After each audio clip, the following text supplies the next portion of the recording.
because in NEP actually there is a cluster system. Commerce students can select some of the science subjects, and science students can select some of the commerce subjects along with their original papers. So there is a lot of opportunity to enhance the quality of education, and the students will be multifaceted, and to make India as an educational globe, that is the main important thing. And then globally it will become popular. So to make India a global educational hub, this is the main intention of introducing NEP 2020. And then to make the curriculum flexible, that means it has to be reachable to all the students, because it should be flexible in nature, and to make the overall development of students, that is physical, social, cognitive development and emotional also, because the students are undergoing a lot of stress these days because of the papers, studies, exams, semester exams, etc., etc.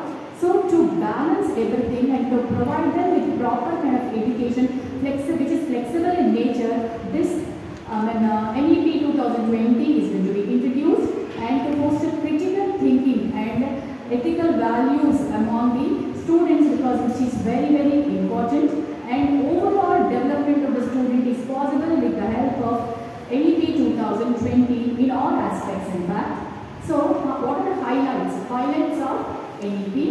NEP 2020 is the third educational policy in India, and it has replaced 35 years old policy. Actually, K. Kasturirangan, who is the chairman of National Education Policy 2020, he led the committee in fact. So NEP 2020 structure, it is 5 plus 3 plus 3 plus 4. That means how it is divided. Earlier it was 10 plus 2. Till 10th class, 10 years, then after that 2 plus 2 will be intermediate, right? You all have done that. Now it has become 5 plus 3 plus 3 plus 4. Usually, under this we have foundation stage, preparatory stage, middle stage and secondary stage. So what is foundational stage? This is meant for child education, usually from 3 to 8 years. 3 to 8 years are considered as the fundamental. It is the fundamental stage, and the children they start their education program from EO3. That means when they become 3 years old and up to 8 years it says.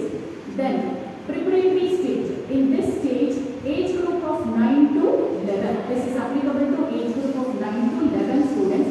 At this age, they mainly focus on activity-based learning. That is through activities, not the book reading mainly. Only through activities they learn what is what.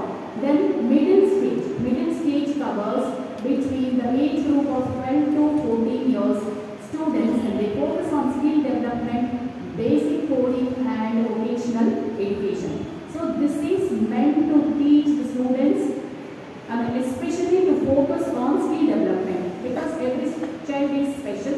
Every student has got their own capabilities and like interests also. So it depends on that. So they simply focus on the skill development. Then secondary stage next comes. Secondary stage focuses on the age group of 15 to 18 years. They belong to